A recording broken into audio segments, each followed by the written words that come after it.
Welcome back to the Street Dog Podcast. It's episode number 8. We're looking down the barrel of this conversation about first-person shooter weapon design. What's up, Dynamo? Hello, and get ready for some shooting talk. Some shooting talk. Bang, bang, shoot 'em up. So, I have been modding CSGO lately, as much as you can mod just by editing text files. And one of the things that I immediately noticed about doing this is that it put me in the headspace to talk about this topic. It made me think about, critically and analytically about weapons, weapon design, balancing between weapons, trying to give each weapon their own unique flair and some sort of purpose to include. And obviously, when I'm designing it for Counter-Strike change and changing the game state there, it's heavily geared towards player versus player. But obviously, you're also thinking about different elements there. When I'm doing the CSGO game nights with the community, it's like, 20, 30 bots sometimes on the other team. So it's like very large scale stuff. And the whole idea behind it is that the bots are probably going to be dumb, which is why we need a lot of numbers of them. So let's now design weapons that maybe can handle those large numbers a bit better if you're very skilled with it. Like if you can control the recoil or if you position yourself well or something, theoretically should be possible to mow down like 10 bots before dying or something crazy like that. And you can become that kind of one-man army. But that's, when I'm designing the weapon for that particular purpose, the idea is that it's probably going to be a more expensive, high-end weapon or whatever. So that's a very different kind of weapon design and environment to be within than something like, for example, those classic FPS games like Doom that you and I have obviously played. You've had much more time with than I have. But when I was thinking about FPS design, classic FPS weapon design, I was thinking about how a lot of the times the game state is such that the weapons that the enemies use are sometimes not even pick-upable, like you can't even interact with them. Sometimes they'll just drop ammo, like in Doom. I guess as the genre matured, you could say, or got further down the line, there were games like Halo where the weapons actually did drop and you could pick them up. I suppose that was also a thing in Half-Life, if I remember correctly. So it's more that you didn't ever need only for the Marines, I guess. Yeah. Those were like there was a lot of enemies in the game that just were biological in nature or whatever, so they didn't drop weapons. And so what I'm getting at with the explanation of the single player stuff is I'm interested in looking at how the weapons were designed in those games and coming up, like trying to reverse engineer almost a design philosophy behind the weapons. And maybe there can be some sort of unifying benefit to always designing your weapons in X way or with X variable in mind. And I guess the first thing that we should talk about is like a value hierarchy of a weapon. So essentially the way that I've broken it down in myself is you have a weapon, it has all of its characteristics, and the characteristics of the weapon plus like the audio visuals to the degree that you can control those make up its identity, its character. But then there's how the weapon performs from a raw statistical gameplay, like how much damage it does or how successful it is at doing its job. It's how the weapon performs relative to the rest of the field. So it's how well balanced is the weapon compared to other weapons. Does it crowd things out? I feel like it's maybe a little bit goofy to try to say like this one is more important than this thing. But in the case where we have weapons relative to other weapons and then the weapon itself feeling unique and important, do you think that there's like a hierarchy there of values where it's more important that for the weapon to just feel really good and satisfactory because at least you have then one good weapon? Or is it in your experience, do you think that there's been a lot of games or mods that have messed around with these weapons to the point where you have this one compelling weapon, but it's like too compelling, and then it becomes almost an arms race to get only that weapon, and it leaves everything in the dust.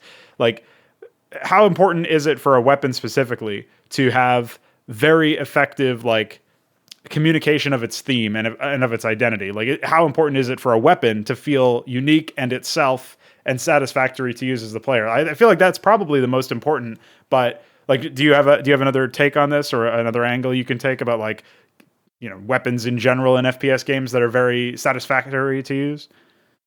Well, I would agree with this, but I think it depends on the design of the game in question. So we can look at a few examples from games from back in the day. And the first one that comes to mind is Wolfenstein 3D, where there were only 3 weapons in the game, not counting the melee knife. And it's just a pistol, the machine gun, and the chain gun. The 3 weapons are really just an upgrade it's basically like upgrading your weapon. You're getting a different gun that uses the same exact ammo type, and you pretty much functions exactly the same, with the only difference that it's faster. And the only reason you don't want to use the chain gun all the time is that you risk losing way too much ammo when using it.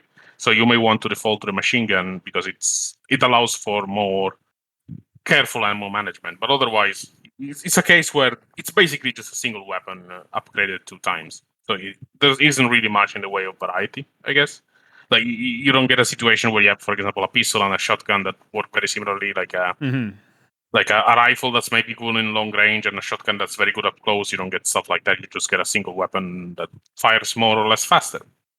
Then you have games like Doom or Duke Nukem 3D, which are more similar to what I guess modern FPS games do, where the weapons are different, not so much in that they're particularly exotic, some of them anyway, because you get the regular pistol, the regular shotgun, weapons everyone is used to, but they function through having different roles. So you use these weapons in different circumstances depending on what you need them to do. For example, the chain gun is better against weaker groups of enemies, whereas the shotgun is better against concentrated, tougher opponents, and we just a little bit more unwieldy to use against hordes.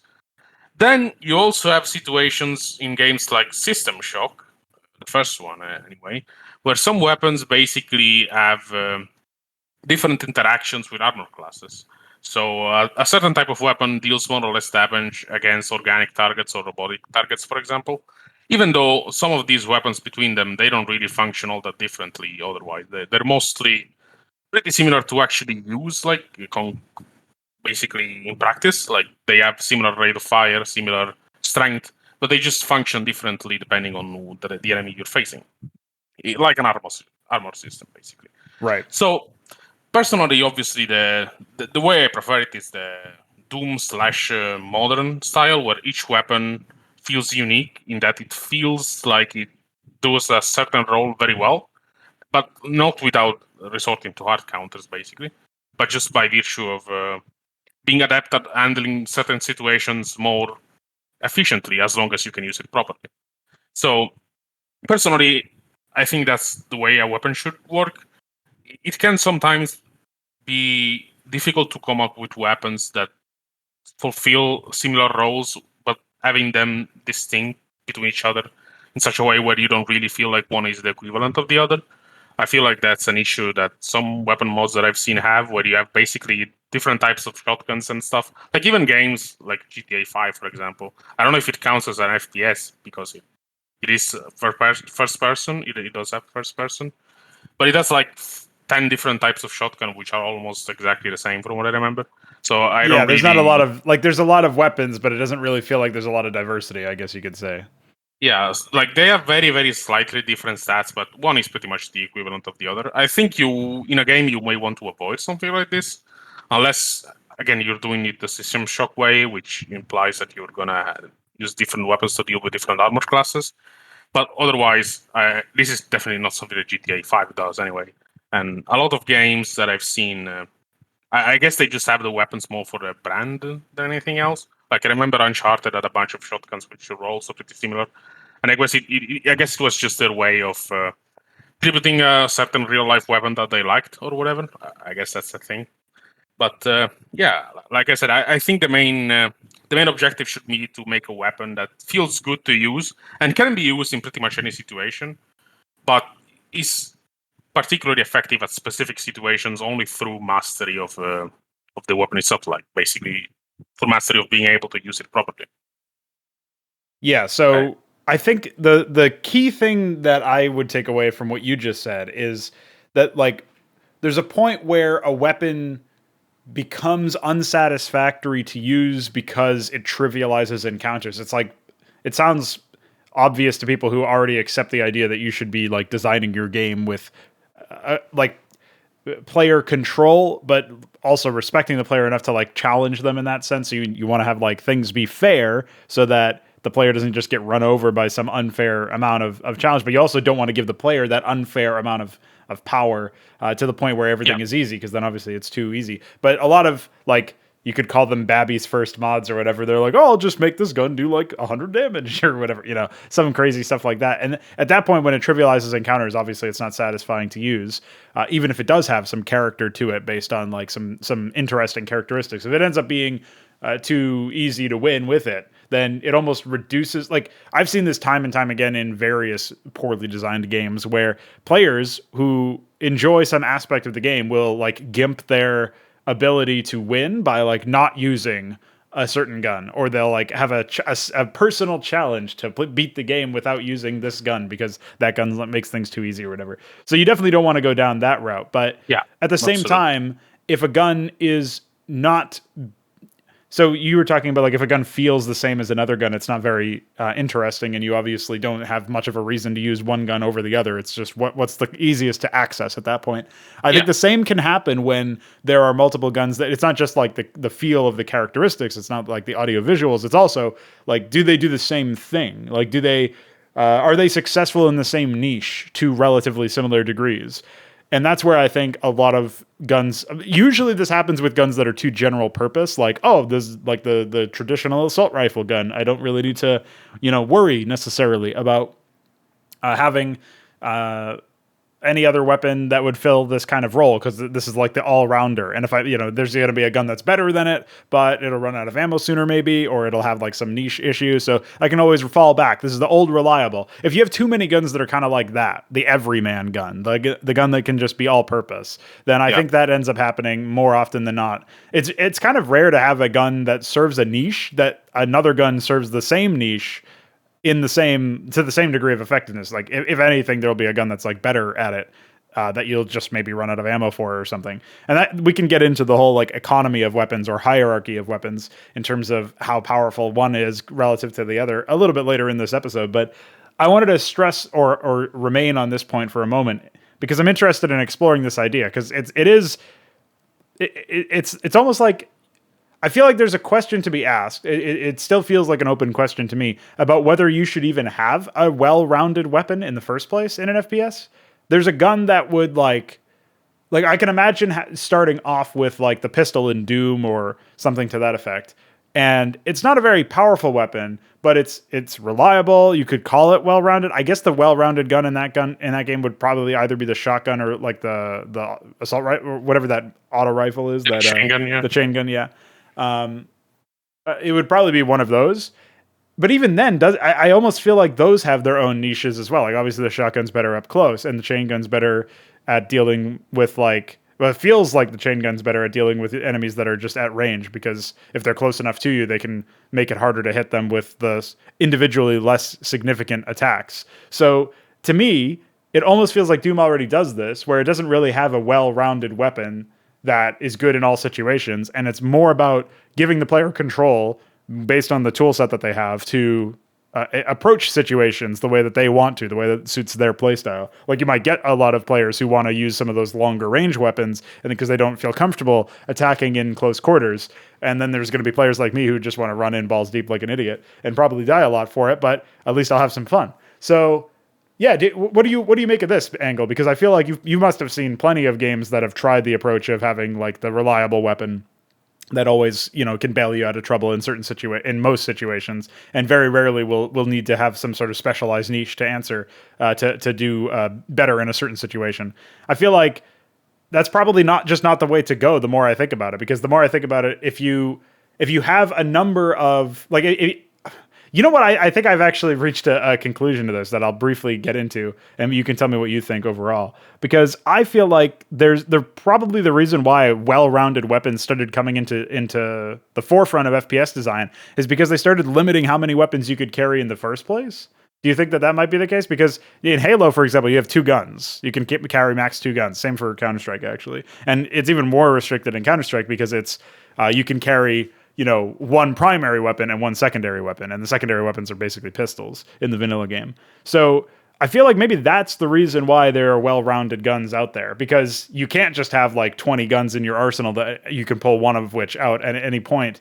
And then at that point, every gun makes sense to be niche, like in Doom or like in, Quake or something. Like, at that point, it probably makes sense to do that. So what do you make of the whole like niche versus well-rounded type of weapon design, and what do you make of like whether or not it's actually good? Like, do you think it's worthwhile to have a well-rounded weapon that you can almost always rely on, or do you think that it actually ends up being a design flaw? Well, I would say it's quite difficult to answer this because weapons are a bit of a unique element of game design compared to many other aspects. Like if we're talking about units in RTS games, for example, obviously there's going to be a Yeah, high degree of difference in how the units are utilized because of micro, because of strategies and stuff like that. But ultimately, in general, units are just gonna perform the same always. Like they typically gonna, let's say you have a Hydralisk attacking a Goliath, like yeah, there's not really gonna be any major changes. Whereas if you, for example, have a in Doom, you have two players, one has a shotgun and the other has a chain gun. And depending on your play style, depending on your aiming skill, depending on your movement skill, the weapons are going to be very, very different. So, for example, you may be able to kill the other player with just a few shotgun blasts that you hit point blank, and you manage to do that. But if you miss even one of those, it's a much higher danger than missing a single chain gun shot, for example. So, because of this, even though the weapons have different roles as it is, I think a further difference is given by the fact that many of them basically need to be utilized properly. You need to miss as less as possible. You need to maximize your damage, and you need to avoid getting hit as much as possible. Obviously, so I think a well-rounded weapon can work, like in the sense of being a pistol, for example, a weapon that you can use like in a basic situation, like let's say you're facing a single weak enemy. A pistol can do that, can deal with it without you having to resort to melee combat or whatever. But otherwise, when it comes to very powerful weapons, especially when it comes to weapons that you consider to be your mainstays, I think it's best to have weapons that fill more specific roles, even though, like I said, these roles have to be flexible. Unless you're going for a armor system like System Shock, you should never resort to art counters in this case, with weapons just magically doing no damage to certain types of enemies. Um, so overall, I would say that while the niches that you mentioned are indeed important, I don't think you need a well-rounded gun. At the same time, due to the unique nature of weapon design, even a well-rounded gun can be inferior to a more specialized right, one yeah. if it's just not used properly. I think that's really an important aspect of weapon design in general, and what probably sets FPS games apart from many other genres. Because in many other types of games, even in like 2D shoot 'em ups, like the Galaga kind, so to speak, it's much easier to just hit enemies with all the different weapons you have. It's more about getting the firepower consistently strong throughout the stage without dying, because if you die, your weapons get reset, Right, yeah. for example. Or in a game like Super Mario, it's about getting the power ups, but then actually using the power ups is pretty simple overall. Whereas in an FPS game, due to the 3D nature of it, like the free aiming nature of it, I guess Yeah, there's it's multiple axes, right? yeah, it's much more complicated than so many other game genres in this case. Yeah, one of the most interesting aspects of designing weapons, I think, is like when if you do so. Say in a example, imaginary example, we've designed a weapon and we've figured out a nice niche for it to fill. Um, it's difficult to do that when when you have no weapons. Like if we were just starting out without having any context for a lot of this stuff. Um, like you basically need to know what other weapons are out there, and that's it's kind of compelling to me to look at an existing roster of weapons and imagine like how did they decide to put this gun here. So for example, if I mean we don't know what order the at least I maybe you might have some information on this, but I imagine the exact order of how they developed, when they developed, which order they developed the guns in for Doom would probably be unknown. It's like, did they develop the shotgun as the first gun? Did they develop the chain gun as the first gun? Like, I imagine there's not really much information on this particular subject out there. But if you could imagine that, like, you've got the basic idea guns out there: the pistol, the shotgun, the chain gun. Those are your three basic ones. And then I guess they're like rocket launcher could easily be another one. Like, at what point did they decide we need a BFG? Or what point did they decide we want a plasma gun or something like that? You know what I mean? Like, it's interesting to me to try to reverse engineer the design sort of ideas and maybe the reasoning behind making a decision to implement a certain weapon. So like in the Counter-Strike world for me, this would be like a more recent gun that was added was a silenced SMG. And there it's a bit more hilarious because I'm pretty sure the only reason they put that gun in there is because it used to be in one of the older games and it was seen as like a like fan service or something. Like, oh, yeah, check out this gun. We just found it and we forgot where it was, and here it is. It's added to this game. Like obviously that's like a tongue-in-cheek way for them to advertise that the gun's out there, but it's like then you have to wonder why did they decide to put it into the game and what value, what role does it fulfill, what niche does it excel at? And it doesn't, like in that case it doesn't really excel at anything because the SMGs like there's one or two that are worth using on very specific situations, and that silenced one is simply not one of them. But I think it's an interesting idea to try to start reverse engineering design decisions, and maybe like if there's a gun that really fits a niche and you can trace back exactly when it was added, you can decide like here's how they knew, like how did they even identify that this was a niche necessary. So I guess an obvious way to do this would be if you were designing a series of, like say again we design a weapon and it's got a really like it's got a very easy to enjoy character to it, so it's satisfying to use. But the problem is we don't really have a niche for it to fill yet. We don't really know what it needs to do.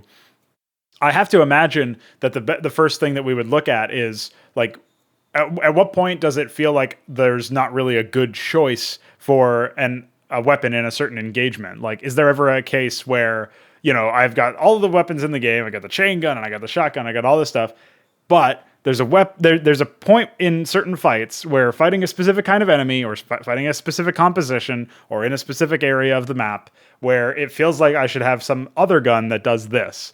Like, that's an easy way to fill a niche, I suppose, or to identify a niche that should be filled. Do you think that there's room for that kind of stuff in some of these classic shooters? Like, are there any engagements where, or maybe this is another way to ask the question, is have there been weapon mods that you've played and experienced where they've added something rather than reworked a bunch of other stuff, and the weapon that they added actually feels like it belongs in the game? Has there been ever a case like that? Well, first of all, to answer the original question regarding the Doom weapon development, Sure. some of the information that is known is that originally the game, I may already have talked about this before, but the game was originally supposed to be much more similar to what System Shock ended up doing, basically. It was supposed to be a bit more immersive, a bit more complex. Right, yeah. But eventually it was streamlined into a more arcade-like experience, I guess one could say, because that's what the developers of the game wanted to do. But originally, the weapons were different. For example, the pistol did not even exist. Instead, it was a machine gun, a very slow-firing machine gun for some reason, with a bayonet attached to it. And the pistol was added a bit later on. And it also had the stuff where different weapons will deal different damage to different armor classes, which was scrapped. It was scrapped in the final product, obviously. And I think, as for when the weapons were implemented, I would say that the pistol, shotgun, and chain gun were supposed to be mainstays from pretty much the beginning. But the other weapons, in fact, this is actually something that happens in the final game. Whereas you get the rocket launcher in the first episode of Doom, that's the most powerful weapon you get in the first episode. The other two weapons, namely the plasma rifle and the BFG, are only introduced in the following episode. So the plasma rifle is seen for the first time since episode 2, and the BFG is only ever obtained in episode 3 in the original game. Obviously, in the sequel and the level packs, that's different, but in the original game, they wanted this approach of each episode offering a different weapon. I guess also to, add variety to each episode, make it feel a bit less like it was just the same thing, but with different level design. I guess they also wanted to introduce new enemies and weapons to keep it more interesting. It was commonly done in games at the time. As many games in the DOS era from back then, like in the early 90s, most of them had an episodic format where the first episode was free, released as shareware, and then the other ones were commercial. So the weapon design was basically heavily influenced by this choice, by having the weapons split among different episodes, with the shotgun and chain gun being the the ones you get immediately and the ones that you will use for many situations. Although obviously some weapons like the rocket launcher are better in other situations. And I will answer the thing about the niche being used in certain situations, but I wanted to bring up another thing, which is the fact that, as I may have talked about before as well, a big part of what makes weapons work, at least in these older games, obviously, is a bit of a different story when you're talking about an online game. But the main thing that really sets this stuff apart is the level design, like the way the weapons interact with the level design, interact with the enemies, interact with the various ideas that the developers intend to have in the game. And for example, I can actually answer your second question this way. The BFG in Doom is a very powerful weapon, but one that's pretty hard to use in many situations. It uses the same ammo as the plasma rifle, but it's actually a very different type of weapon in terms of function, in terms of where you want to deploy it and when. Whereas the plasma rifle is a bit of a jack of all trades, actually. It's a very powerful weapon that's very good in many situations, though it can be a little bit unwieldy to use in some cases. Whereas the BFG is a weapon that you really want to use in close quarters combat, and ideally when dealing with either a boss enemy like a cyber demon or a multitude of horde enemies. I can actually give an example of a map I played recently where I found the BFG to be exceptionally helpful compared to some other map packs that I played not too long ago where I had it, but I barely even used it. Because, for example, there were some cases where I was holding my ground in this map, uh, basically being surrounded by enemies from all sides. And with the BFG, I was able to hold them off much more effectively than I would have been able to with the rocket launcher, where I would have taken splash damage from it because the rooms I was fighting in were quite small, at least in the section of the map I was in. So the rocket launcher and the plasma rifle would not have been very useful in those situations because the BFG allowed me to hit many enemies all at once by just basically damaging them as much as I could, while it's also ensuring that they would not get too close to me and thus destroy me, basically.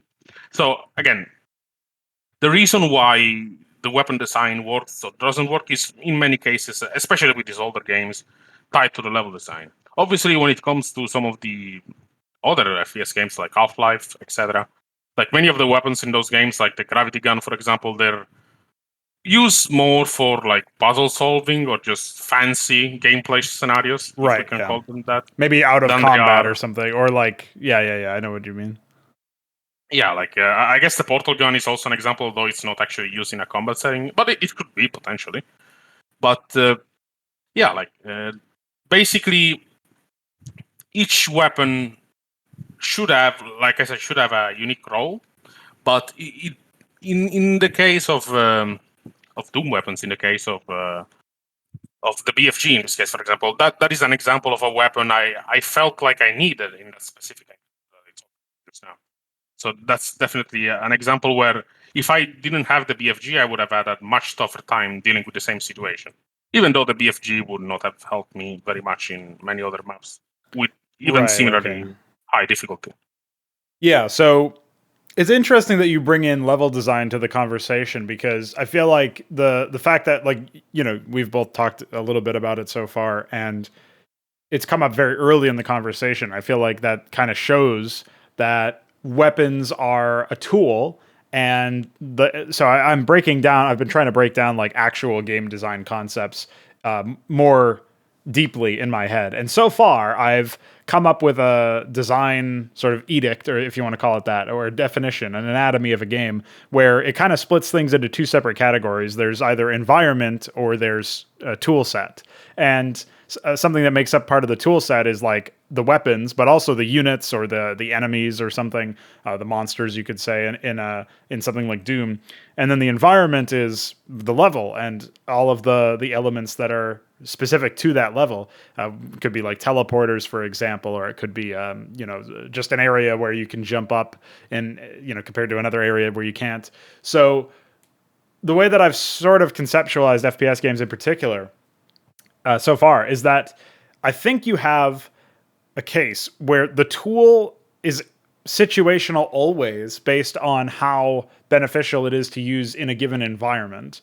And when you're going up, I guess maybe in this case, in single player, enemies probably blur the line between environment and tool because they're kind of a tool for the developer, but for a player, it's more the environment. And the enemies that are in the area determine what guns, to a certain extent anyway, they influence what guns are useful and how useful certain weapons are. And I think the same is true for a level in terms of how the geometry actually works in your favor or against you, and in certain weapons' favor or against them. So if you have a gun that like ricochets really well, for example, but there's a lot of very flat, like 90-degree angles or something, it might be very difficult for you to line up ricochets. Whereas if there's a lot of little bits of cover that you might be able to bounce things off of, you can imagine that ricochet element coming into play a lot more. And that's like a very easy way to Absolutely. intuit that.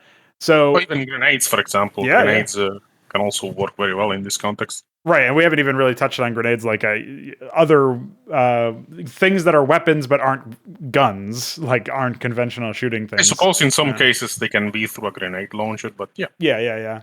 So, like, that'll be an interesting, sort of side topic as well for this. But I think that considering the level itself, everybody already like always knows if you have a lot of corridors that are really long, then it's going to benefit like snipers. And if you have a lot of really small like rooms that are connected and have a lot of angles and sharp turns, that's going to benefit shotguns, like close range weapons and stuff. So there's extreme examples we can give for intuition's sake. But do you think that there's like this is a tough question to answer as well, but do you think that there's examples of like if you can imagine, cast your mind back to like playing any particular Doom level or even a mod for one of these old games or something, where a certain level removed the need or outmade a certain weapon kind of outmoded because it was like almost never a good idea to use it based on the enemy composition and based on the level design. And if you can imagine a level like that, I feel like there's probably a ton, but I can't really think of any off the top of my head where like certain weapons just weren't useful whatsoever. And it wasn't the fault of the weapon balancing as much as it was a fault of the level design.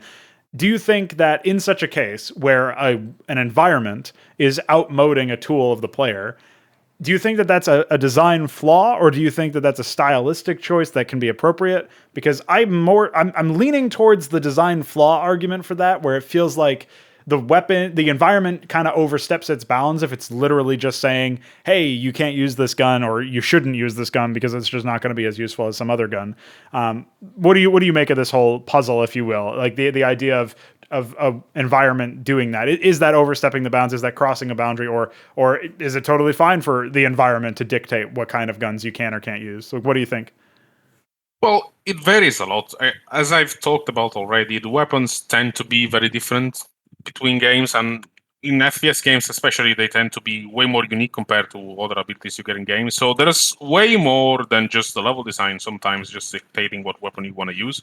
There's also like ammo constraints, for example. There's also I guess you mentioned enemy composition being part of the environment, but sure. In some cases, I think an example I can give is that some of the weapons in Duke Nukem 3D, whereas most of your mainstay weapons are the same stuff you get in most of these games, so you get the chain gun, the shotgun, the rocket launcher, but then you had these weird, quirky, gimmicky weapons that were mostly added for the cool factor, I guess, than anything else, like the Shrinker, for example, that makes enemies tiny and you can stomp on them, or the freeze thrower, which makes them turn into glass and you can break them with your kick.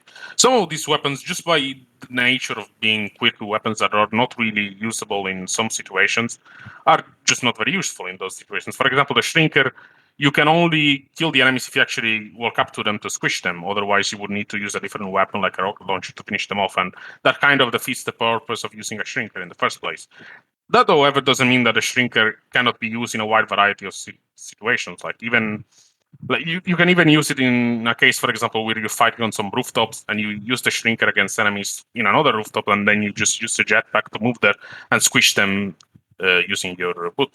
So it's not just a weapon you're going to use on an enemy that's in front of you, like the chainsaw, for example. So I don't know whether I could consider this a design flaw. I think it just depends entirely on the weapon in question at the end of the day, rather than it being a general philosophy that all weapons have to adhere to. Again, because of the complexity of the tools at your disposal in a game like this, it's kind of difficult for me to basically establish whether they should always be. They should never be constrained by the level design, or they should always be able to perform their function or not. I think it just depends on the weapon at the end of the day. I guess in the example I gave, the weapon is kind of gimmicky, so I guess that's a strike against it. I get they added it for the scaling stuff, not something that was ever seen in a game before.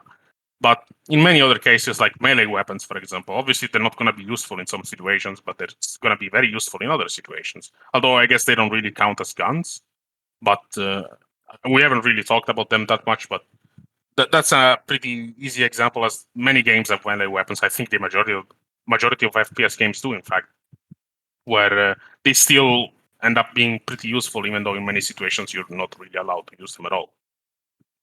So I think melee weapons are an interesting side tangent too that we could go down, and then I guess we could also use that to segue into other non-standard weapons like grenades and throwables or whatever, like utility and stuff. Because I feel like in first-person shooters, when you have a really good, strong roster of weapons, like actual rifles or firearms that you can use to like that's almost like your foundation for the player's tool set, and that's what they're going to be using most of the time. But even something like a melee weapon or some sort of consumable or equipment that you'll use, I don't know, like 1/5 of the as frequently as a rifle. Probably like that would even be an optimistic assessment. It's probably like 1/20th of the time, because you think about how often you're firing a gun compared to how often you're using a melee attack or something. I feel like there are a number of ways where melee attacks can be developed, or melee weapons can be enhanced with certain, sort of traits, I guess you could call them, that would benefit an FPS, wouldn't break the gameplay loop, and would still like allow certain play styles to facilitate different things. So you could imagine, I'm sure there have been games that have done this, I just haven't heard of them, but you can imagine a melee weapon that when you use it, you actually charge forward. Well, that could be used as like a gap closer if you're in a close quarters combat situation where you run out of ammo for your shotgun and have to reload or something. And well, just push the melee key or switch to your melee weapon and use that. And that will allow you to close the distance theoretically. You might even be able to use that to get into a position to use your shotgun in the first place. If you're like maybe mid-range from somebody, if the melee attack itself actually always procs the charge, then there could be a melee attack or a melee weapon that gives you some sort of life steal or some sort of healing based on damage dealt. Or it could maybe add a debilitating effect to the opponent that you can then couple with a more conventional weapon.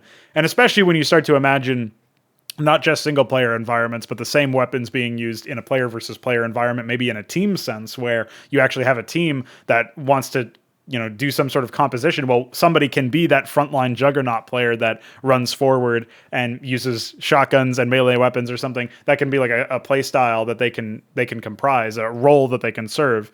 And that can be very interesting in and of itself as well. So basically, wherever you go, I think you can enhance melee attacks with certain traits, or you can provide them with certain things. Like in CSGO, they kind of do a weird thing where they make it so that if you're behind an enemy, you do bonus damage, which is fine. That means it's like a rewarding for positioning. It's rewarding you for sneaking up on somebody. Yeah. But the other thing that they do is that if you get a kill with a knife, you get way more money for a kill reward than you normally do. It's something like, I want to say it's 5 times the normal kill reward off the top of my head. So that's a lot. Yeah. So it's significantly more. And then you can use that money to buy, not every gun in the game just by itself, but the idea is that combined with the round, the money you normally get by the end of the round, you're probably going to be able to afford most guns in the game.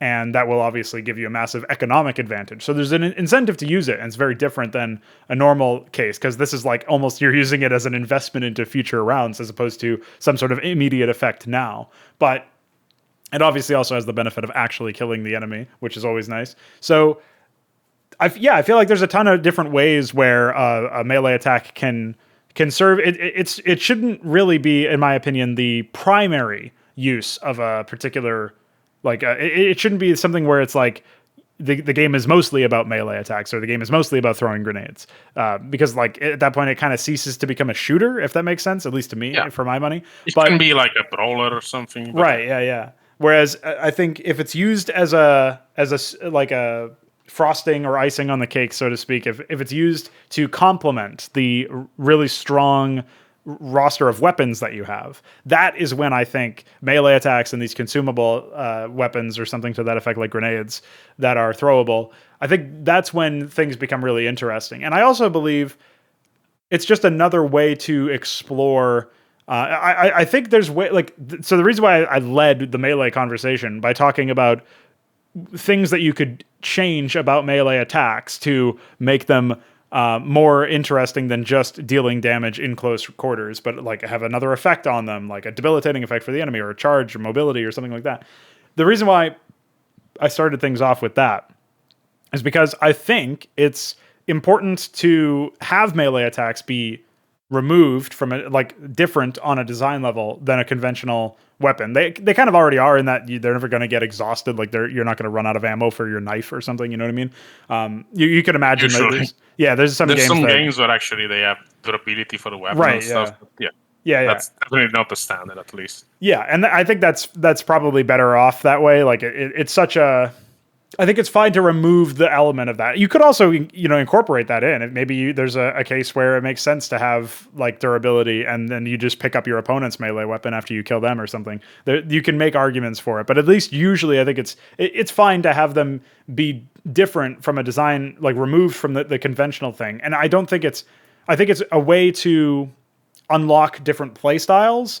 Almost, you could imagine a niche for a specific kind of player personality, and the play style of that player is either going to be like maybe they're going to be more aggressive than not, or maybe they're going to be more conservative and defensive than not, or maybe they're just going to gravitate towards certain weapons. And then you kind of imagine like what would a loadout look like, or the most used weapons for a player look like, and what would complement that, and what would feel natural to that. And it doesn't have to just be one answer. Like there can be multiple melee weapons or melee archetypes that complement that, just like there can be multiple like equipment archetypes. Like you can imagine there can be a player that is mostly interested in using sniper rifles. Well, maybe they can throw down some sort of equipment that I guess there could be like night vision goggles or something. I'm trying to think of like things that would complement a sniper. You could have some sort of, it wouldn't be a grenade, but it would act like it, where you throw it down and it creates this field that accelerates projectiles that pass through it, and that would increase damage or increase penetration or something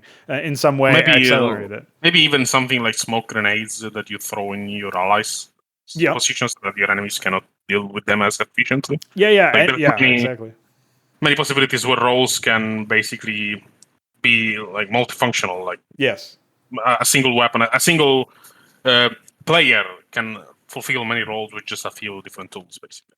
Yeah, and I think designing around roles is a nice way to. It's like so when roles are derived not from choices that are exclusive to a specific like class, if you will. Like we had a whole conversation in the server a while back about class-based shooters, and I feel like when you're forcing a player to make a decision about what options they have from gameplay, not based on what tools they go towards and what tools they use and how they use those tools, but like just what's even available to them. Like they can't even change it after they make a decision.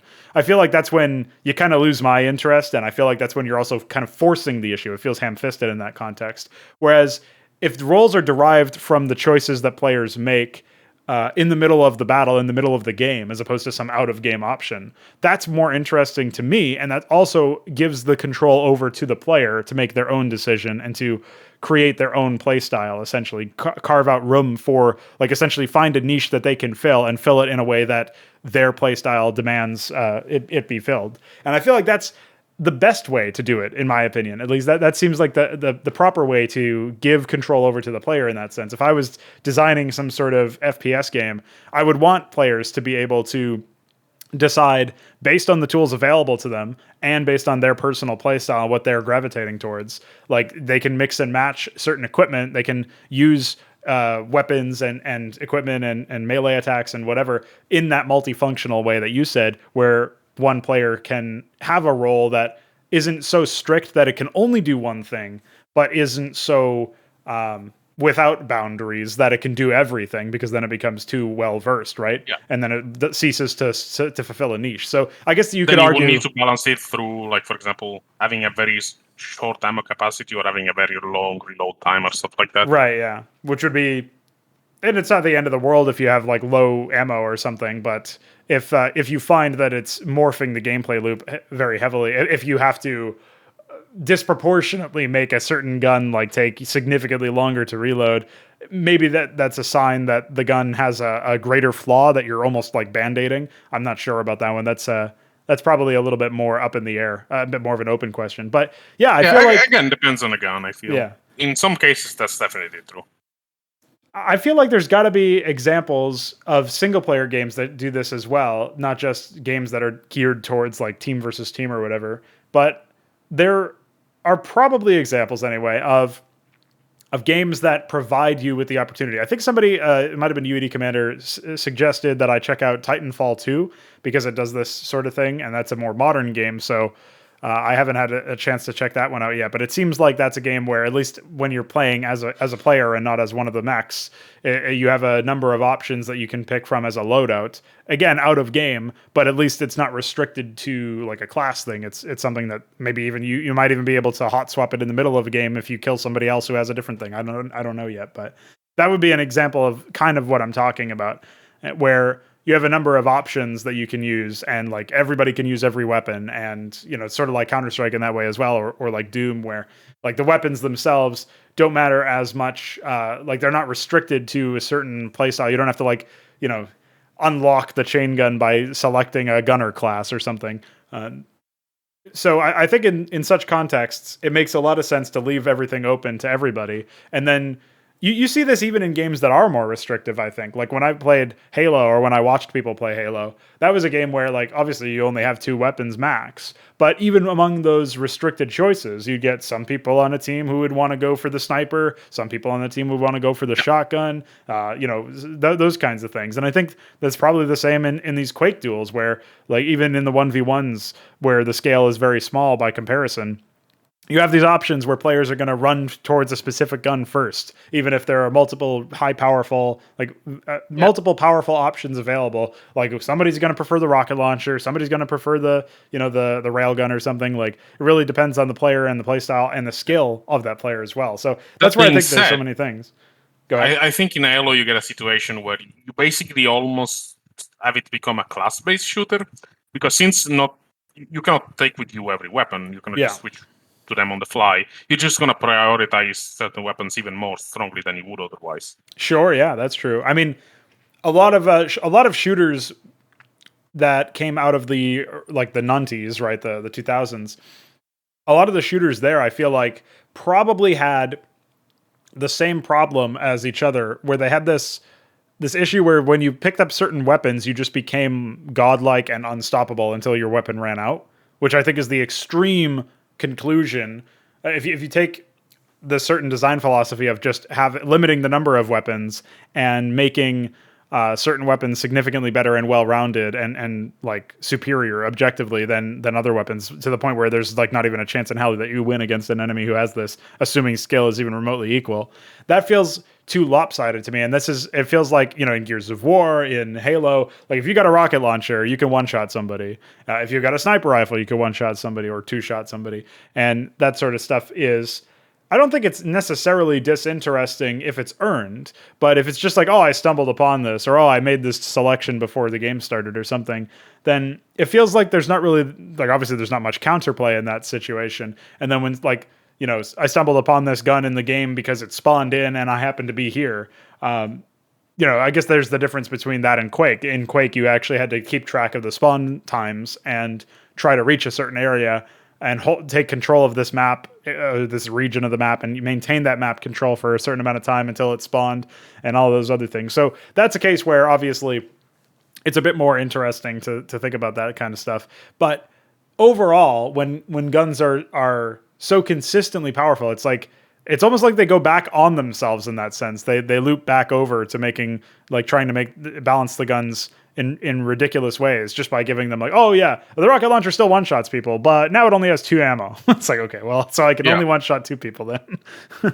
So it ends up being a little goofy. And then it's like you get these really high highs of power, but it's at the cost of like everybody else feeling completely powerless. And instead of still feeling empowered to counteract you, but your victory condition changing, or the thing that you have to do skillfully changing, it becomes, I just point and click. So there's a little bit of oversimplification there, but when I'm breaking the games down like that, the reason why I think those games don't have the same degree of benefit, the same degree of like, oh, I always want to go back and play that game, is probably because they empower the player disproportionately in certain cases. And then that goes back to our earlier point about the guns just not being very interesting if they just trivialize encounters. And at that point, it's like I get this reward, but it's not really that rewarding because if it were, what would be rewarding is if I land a really nice shot with a sniper rifle from a long range or something. That's rewarding because then that requires some skill and maybe some positioning. But if I'm just pointing and clicking and you're dying, well, that doesn't feel very skillful, obviously. Yeah, there's definitely some cases. Again, not to bring up GTA 5, but for example, in GTA 5 you have a railgun weapon, which I'm pretty sure is banned in multiplayer because it's just destroys everything immediately, like vehicles and stuff. Like there's no like projectile travel time or even really the need to aim since the game has auto aim anyway. So that's a weapon that's just way too powerful for what it is. Even the reload time is short. So instead of just balancing it, they just banned it in multiplayer. Pretty reasonable. And that's exactly like you're just pointing and clicking and winning. Whereas in a game like Doom, like even in deathmatch mode, for example, even if you have just a shotgun but your opponent has a plasma rifle or a BFG, if you know what you're doing, you can easily best him without a problem. Like the weapons feel different enough where even if the plasma rifle is technically more powerful than the shotgun, you can still use the shotgun more effectively in many situations than you would the plasma rifle. And that's a situation where, again, it doesn't feel like the GTA 5 riot gun where it's just, oh, you have this weapon and you're now invincible until you run out of ammo. That's definitely not what you want your FPS design, your FPS weapons to be designed like, I feel. Yeah. I haven't really played like, I don't know, I guess some of the later Halo games have more complex weapons. Like I guess they also have powerful weapons like railguns and stuff. I don't know how they implemented those weapons in those games, but I'm gonna guess that it's much better than what Rockstar did. Well, because those games like Halo and Gears of War have a lot of similarities, despite Gears of War being a third-person shooter, and I think the key takeaway for me for the Halo stuff is you don't have the same. So you don't have the same requirement to always worry about this particular gun because they, at least in Halo, they had so many weapons that could kill people in very short amounts of time. And they also had vehicles where certain weapons that could kill players in one hit would require multiple hits to kill a vehicle, depending on the vehicle. So there were a couple of different like elements of complexity. And sometimes like vehicles wouldn't spawn in on certain maps, like certain small maps didn't have vehicles. So there's variations in there as well. I feel like Halo balanced that out mostly through. I don't know what the games past Halo 3 had because I don't, or Halo Reach, I guess. I don't know anything about the 343 Industries, like Microsoft only games. But I know that when Bungie was at the helm, they mostly balanced maps around having spawn points. So a sniper rifle would spawn here, a Wraith vehicle would spawn here, certain other rocket launcher would spawn here. And this is how long it would take to spawn. And you could control all this even in the editor that they gave you on the console. So it was pretty like intuitive, I guess, in that sense. I think overall, the way that they handled it as a result of that being the case, it feels a bit... It does feel to me like it's a bit of a cop out to just say, well, it spawns here and then it doesn't have that much ammo and you can obviously kill the guy because you've got your own weapons. But at the very least, you do have your own weapons. Like you have your own ways to defeat the opponent in a similar fashion very quickly. You don't have the same options in other contexts, right? So I feel like that's probably the weird thing is in games that don't have ways to defeat the god who is ascended because he picked a specific gun, or he found a specific gun, then that feels worse than at least like, oh, he's got the sniper, but I've got the rocket launcher or something. I've got a shotgun, so I can get... If you can somehow neutralize the efficacy of somebody's really powerful weapon, it ceases to be that all-important, all-encompassing, well-rounded weapon. And that's kind of the way to add nuance to the game's weapon balance. Like Counter-Strike actually has really easy examples of this stuff, precisely because when you're playing Counter-Strike, even if you have a sniper rifle that can one-shot somebody, the benefit that you have in that game is that I can throw a flashbang that will blind you if you're looking at it. And maybe you don't see that flashbang enter your screen because you're zoomed in, which gives you less field of vision. Like that's an obvious way where the weapon can be neutralized, and that's where utility comes in. That's where those grenades and throwables comes in. So I suppose that's a nice enough segue into that topic. We could talk about what you think about general throwable objects, that sort of stuff, like utility, different like smoke canisters and stuff. What do you think have been like some memorable ones to start us off, and what do you think was successful about their inclusion in some of these classic games? Well, again, their function varies wildly between single player and multiplayer. In Duke Nukem 3D, for example, you have the pipe bombs, which are basically uh, remote controlled grenades. So you basically throw them, but you only detonate them whenever you want. And those are very useful for many situations. For example, for throwing them into a tunnel you cannot access, but still blow the enemies up that are located there. Or even other cases like laying traps and stuff like that. But in situations like multiplayer, you're gonna have you're gonna want to have a weapon that's probably not too strong in terms of it being a utility weapon. For example, Duke Nukem 3D did not have this, but many games have proximity mines, for example. So you want to be careful around that, because if you can just plaster the entire level with proximity mines, then like Right. Yeah. obviously the enemies cannot even move at that point. They're just going to win by default. And again, GTA 5 solves this quote unquote by just having the remote control mines be. I think you can deploy up to 5 at a time or something. But even though you can carry more. So I guess again that's one thing they did to balance the game around the multiplayer aspect. But there's several different ones. I think regarding multiplayer, trying to think of some. I haven't really played too many. I haven't really played a lot of multiplayer mods that are utility stuff specifically.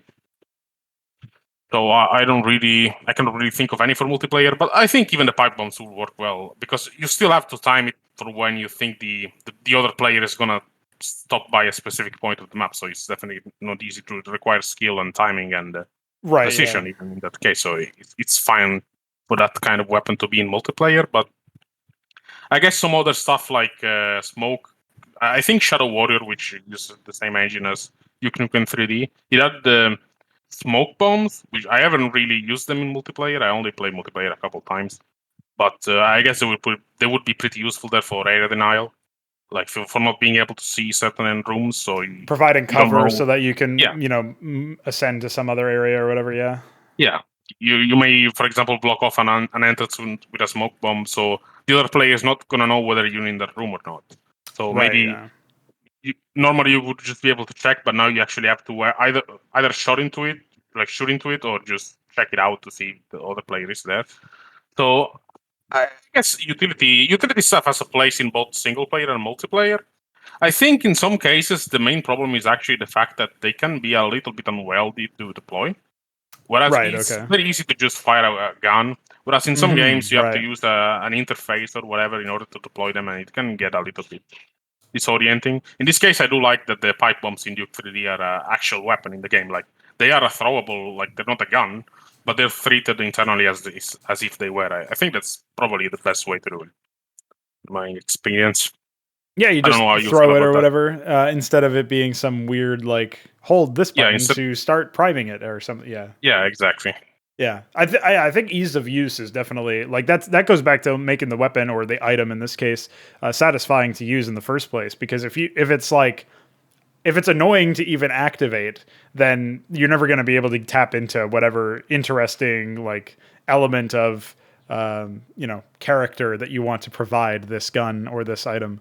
If you have to, hold a couple of buttons or something just to launch it for sure. And I guess that was probably more of a hallmark of the older games, if I had to guess, in terms of like, I haven't played too many modern FPSs in general, but it doesn't really, I can't think of any example of an item or a weapon that just was I like think in annoying to Uncharted use. you had to use a different button for the grenades, but it's been a while since I played that game, Right. so I don't really remember.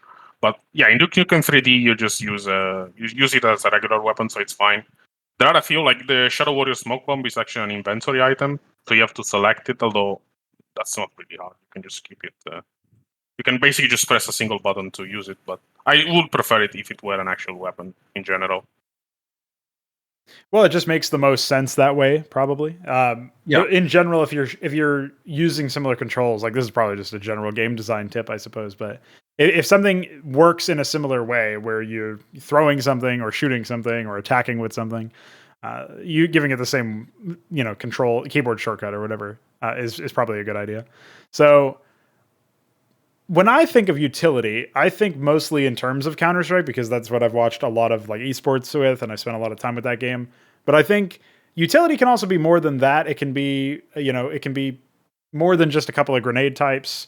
It can be things like health shots, like something to regenerate your health. It can be some of the stuff that was in Halo 3. I forget what they called them. They might have just been called pickups or equipment or something. But they had things like a bubble shield where you would deploy it and it would absorb damage. I don't think it would ever actually break. It just had a timer. So it was indestructible during its timer. But that's an example where it's like it's a safe zone that you've deployed and you can use that to advance slightly forward. It's very small, so you couldn't advance very far. But if you needed to close a gap between like one piece of cover and the other to return to your team or to escape an area, you could use that. Obviously, we talked about smoke grenades and stuff like that. There's things that they added in CSGO that I'm sure exist as corollaries in other cases, other shooters, but there's these things called bump mines. This isn't in competitive play, but you can deploy a bump mine and it will literally rocket you up into the sky to allow you to jump up to some very tall area. And if you miss, you come cratering down and probably die, which is always comical. Then there's actually another thing that they added somewhat recently in Counter-Strike that's it's not really utility as much. It's more like almost a customization option, but you equip this thing that makes you jump higher and farther. And I think that's an interesting way of imagining if there's some sort of way you could equip some, combat module or suit module if you had like some exosuit. And you can do different characteristics with that. Like this thing will make you move silently, so you can move at full speed but quietly or something. This thing will make you jump higher. This thing will, and if it was like you have to pick one or you have to pick out of a assortment of one or two or something like that, that could be kind of interesting for furthering those roles we were talking about, where players can pick their own roles based on mixing and matching weapons and items and throwables and melee attacks and stuff. So yeah, absolutely. I think utility or items or whatever you want to call them can be really, really useful for a variety of different things, and they can be so many things. And I guess it is kind of weird that not only in those old games but just in general, if there does exist a system or a subset of items that you would call utility, or a subset of items that like are grenades or something, the things that they can do, like the number of things in the first place is very small. The number of equipment, the different kinds of equipment, is very small in terms of just the roster compared to the weapons. Usually, like the weapons are usually the biggest number of things, and then the utility is like, oh, there's like 5 things or something. You know what I mean? Yeah. I feel like that's kind of puzzling because I don't see a good reason to not include more options, I guess. Like the only argument that I've seen against it comes from the idea of like, you don't want to overwhelm the player with choice, and especially a new player with a lot of information. But I think paradoxically, not only did RTS games kind of disprove this by having large unit rosters, but I think MOBAs in particular disproved this, because for those who don't follow MOBAs, like a lot of the like League of Legends and Dota 2, I'm pretty sure both of those have over 100 characters that you can choose from. League of Legends in particular is probably closing in on 200 now. And there are a large number of the player base, a non-trivial amount of the player base, that understand the basics of like at least playing against every single one of those champions. Like if you, it's a massive amount of knowledge. Their brains are an encyclopedia of information about a game that is not particularly that great, but they know enough to at least play against everything, even if they don't know how to play very well with that particular character. And I feel like at that point, you have to tip your hat and say, okay, the players are able to remember more things than I initially gave them credit for. Because it's a legit concern that if you add too many things, it's going to confuse people, or it's going to, just be too distracting or too much choice.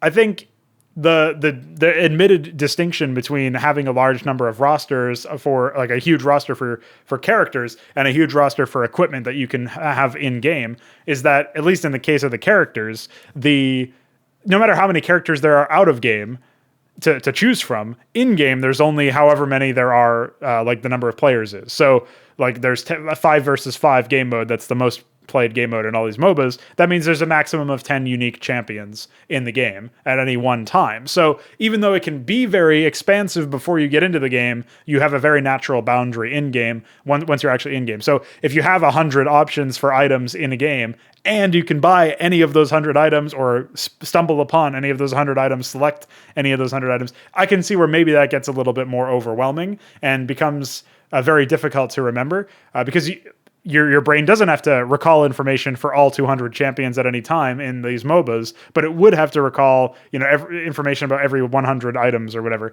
I still feel like you could go higher than just a couple. Like most of these games don't even escape double digits in terms of if you combine grenades with equipment with all the other stuff, like you don't even get past 10. So the idea that there needs to be even fewer, I don't know, it just seems wrong. It seems incorrect to me. It feels like there's definitely more room for exploration in all of these cases, and particularly when the games do have the problem of the unkillable god because he has a rocket launcher. Like surely there could be some equipment that you could deploy that would not completely neuter that guy and remove his efficacy entirely, but would at least allow players to have some counterplay if they played very intelligently around this. Because even though Counter-Strike has, I would say, a lot of faults from just a raw top-down design, and I feel like, especially considering there's RNG in the game to a degree that influences it, even if it doesn't dominate it. Like that's an obvious design flaw, even though it's like not without flaws. I think it really does demonstrate that you can have very powerful guns and you can still kill them with very weak guns, depending on your positioning, your strategy, and the utility usage and stuff like that. So if you give players options, they can learn to counter even the most powerful of opponents. And I think the same is true in single player contexts as well. I feel like this is a very different topic, I suppose, but enemy design in a lot of single player FPS games tends to avoid giving a lot of power over to the enemies. And I think to the Doom reboot that happened, at least in the first game, there was not really a single threatening enemy in the entire game. There's just enemies that had a lot of HP or something that took a long time to kill. And at that point, it just became a chore. And meanwhile, you, as the Especially Doom since player, you have to kill them to progress. yeah, there's locking you in arenas and stuff, right? You as the character in that game have to do all of the killing yourself. There's never any allies. And you also have a ton of like progression, like feature creep, basically, where you have a ridiculous amount of power, and the more upgrades you get and the more weapons that you unlock, like the more powerful you become. And they have like 6 different ways for you to progress, like RPG systems or whatever. You can upgrade your weapon, you can upgrade your suit, you can upgrade using runes that will give you random extra bonuses, and those runes that you will get upgraded by you doing whatever the runes influence. So there's like one that just levels up as you pick up more power-ups like ammo and stuff. It's like, okay, I guess. Like there's so many different systems in that game that allow you to progress and scale in power, but they never really, like, I'm not arguing that they should have like arbitrarily increased the amount of HP that enemies had based on how many upgrades you had or something, but they don't scale the enemies in a natural way via making more aggressive enemies or making the enemies work together in different compositions that can hopefully counter what you're doing, or giving the enemies different weapons and utility. It's almost like you're the guy with the unstoppable rocket launcher in a multiplayer match, and the AI enemies that you're fighting are all the poor souls who only have pistols and rifles and something and have no tools to counter you. So it feels like they went the other way around. And then I've heard that reportedly in the second game of the Doom reboot, Doom Eternal, that they have some sort of enemy that's like a nemesis type enemy that takes 1,000,000 years to kill because of HP, and also has killed a lot of players in general. And I don't really know much about it. I haven't played it, so I'll withhold judgment until I play against it. But that would actually be somewhat compelling, to have an enemy that can stand toe to toe with you, and have an enemy that, like, no matter how powerful you get, can still find some way to defeat you, but only if it's earned, only if it's through skill. Like, I just feel like a lot of the times in FPS games in particular, but just in general, when you're playing a single player experience, enemies are often designed as if they were just roadblocks to sort of act as speed bumps and obstacles for the player. And we've talked about this before in RTS contexts as well. If your enemy in a game is just there to waste your time, or to pad the running time of the game, and not there to compete with you and try to defeat you, then it doesn't really feel like they're a real enemy in the game. And just like you don't want the acquisition of a certain weapon to make your opponents feel like those NPC AIs that can't even do anything in a PvP game. You don't want that outcome in a PvAI game, a single player experience either, or a co-op versus AI experience. You don't want that to ever be the case. You want the AI to be competitive, and you want the enemies to be able to have some sort of tools that it's not like you don't want to achieve that competition by just giving them a lot of stats and making them a chore or making them unfair. You want that to earn that competition. And it sounds more complicated than it really is, because ultimately you can just give them the same kind of tools you give players in a PvP matchup. I guess this is where single player and multiplayer experiences can kind of learn from each other and have a nice little intersection of ideas, because that becomes very easy to pull, like from one style of game to the other. I feel like you can learn a lot from either case. Yeah, absolutely. And considering that it's typically the same game engine as well, it should be pretty easy to cross over the elements of one into the other. Like, it should not be that much of a problem technically. Although with many games being close at source, that's easier said than done. Oh yeah, sure. Yeah, it's unfortunate that we always have to like I'm pretty sure you mentioned that you had to do some really hacky stuff to get some stuff in CSGO to work the other day. Yeah, and that's been pretty much the whole process. Like, a really easy, stupid example is that in order to make the revolver weapon work like the revolver normally does in that game, I had to give it a different weapons item class, which doesn't make any sense. That's literally the opposite. I had to set it to a different pistol.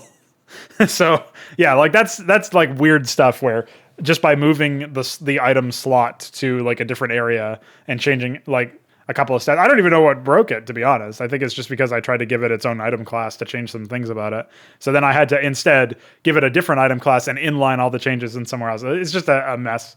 It's a disaster overall. And then there's like the stuff that you can't even change arbitrarily. So there are guns in the game that are silenced, but you can remove the silencer. And then there are guns that are silenced, but you can't remove the silencer. And the guns that are silenced with removable silencers have different stats for recoil and I think movement speed as well, while they're silenced and while they're not silenced.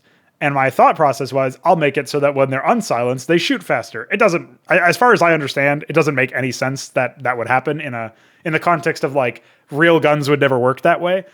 Yeah. That's fine.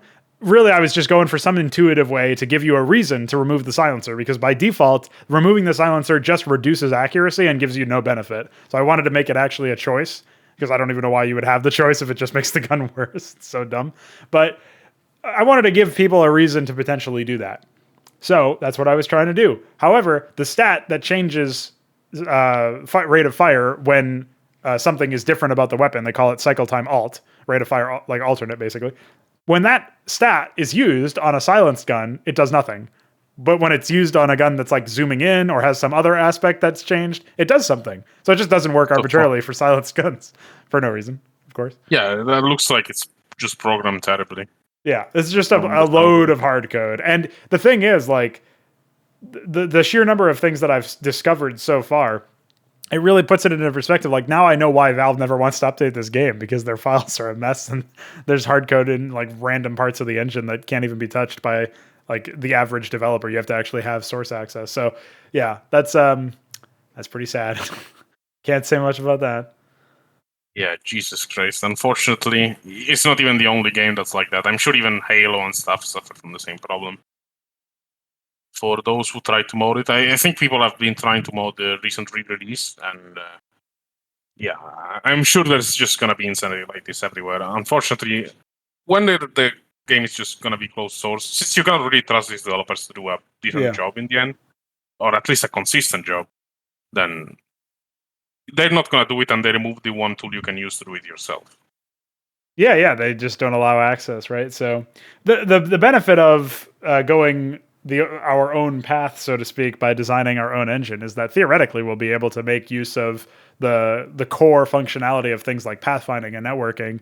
Yeah, there's going to have to be some differences for an FPS compared to an RTS, obviously, but you know, a lot of the baseline can be reused for sure. Like, Wolfenstein 3D, for example, reused a lot of the same game code from Commander Keen, which is a platformer game, a 2D platformer. Right. Yeah. So you can only imagine, like, if you are able to have a a game that is, I mean, it has 3D in the name, right? And it was based on a 2D game.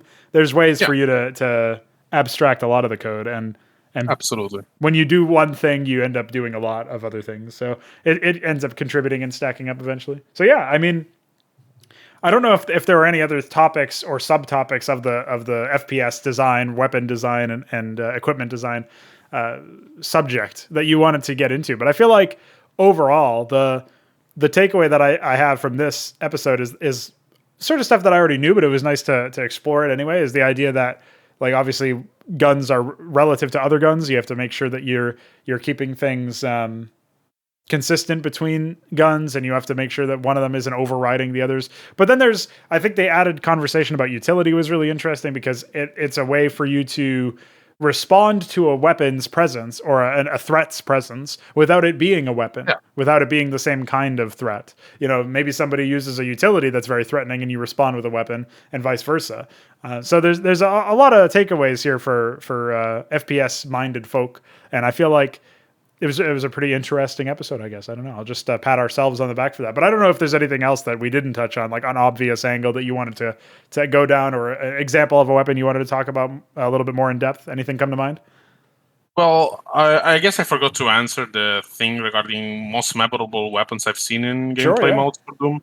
And I haven't really played that many of those, as I've said, but there's many types of modes. Again, this is another example where the mode might try to do things that are so different that it's not really fair to judge it, even compared to the vanilla game. Mm-hmm. For example, I think there's a mode called Psychic, if I'm not mistaken. I haven't played it, but apparently it uses a lot of like environment manipulation methods in order to actually fight the enemies, from what I've heard anyway. Oh, And then there's interesting. also a mode called, for example, Russian Overkill, which is basically meant to be this over-the-top mode with extremely powerful weapons that you're meant to use on maps that have like hordes of enemies. Right. And whereas the hordes of enemies used to be a grind with the vanilla weapons, with this mode you can you can basically destroy them very quickly, but without removing the challenge altogether, because you still have to be mindful, you still have to keep moving, you still have to be.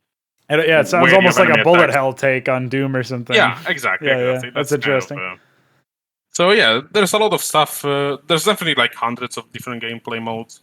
So I have only scraped the surface of it, but Sure. yeah, it's definitely shows that the complexity of FPS weapon design means that even though you want to keep some rules consistent for all weapons, I would say, it's still possible to experiment with it in a more interesting degree than many other game genres will allow you to. Yeah, absolutely. I mean, one of the most compelling aspects of shooters, first person, third person, whatever, is that you have this element of, I guess, intimacy, but like just like close quarters element to it, where you're the one who's firing the gun. Like, it's not some top down thing where you're watching somebody else do it, right? Like an RTS or some of these other games, like even like RPGs or ARPGs, like Diablo styled games that happen to have guns. It doesn't feel the same level of, you don't have the same visceral element to actually pull. Yeah, it's certainly way more immersive just by virtue of it being first person or third person. So I do feel like the benefit of an FPS is that you get a very different perspective, literally a different perspective on a battle, and it allows you to explore like there's a lot of uncharted territory about like designing a weapon or designing an item or just a roster of all of these aspects that will, you know, all of which serve their own purposes and lend to their own play styles and allow roles to be derived on a very natural basis by what players actually want and what they're gravitating towards, without needing to worry about like, oh, what about balance? Oh, what about this? Like, I think that the same style of balance that I use for Cosmonarchy in the RTS genre can be applied here, where it doesn't matter too much about whether or not something is really broken or it feels like it's incredibly powerful to the point where people would probably call it broken in a reductive way. They'd be like, oh, this is overpowered. If there's a lot of options that are kind of like that, and you do have answers at every stage of the game to respond to somebody else's very powerful threat with one of your own, then it kind of washes out at the end of the day. It allows you to take on enemies. Like, there's going to be some outliers that have to be rebalanced, I'm sure. But the main idea is that when you take this approach, you're giving a lot of power and a lot of control to the player without denying or depriving another player, another entity in the games to make it neutral so that it also applies to AI. You're not depriving them of the same option or of an option that would be equivalent or an option that could compete, even if it's not exactly equivalent. I think that's probably a play style or a design philosophy, I guess, that I haven't actually seen applied to the FPS genre personally. And it would be nice to see a very expansive roster of weapons and items and all this other stuff. And yeah, maybe that's something I pursue myself because I'm not sure if anything like that exists. But if anybody in the comments has some suggestions of games that are like that, I'd be all ears because it just seems like a really compelling idea. Have a lot of different weapons and items and stuff, and not have power creep completely dominate it to the point where it's not very interesting to play anymore. That's the tough balance that you've got to figure out, but I think it's very possible.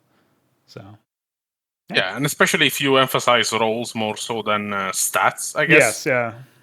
Stats lead to way more power creep, I feel, than roles do in the end.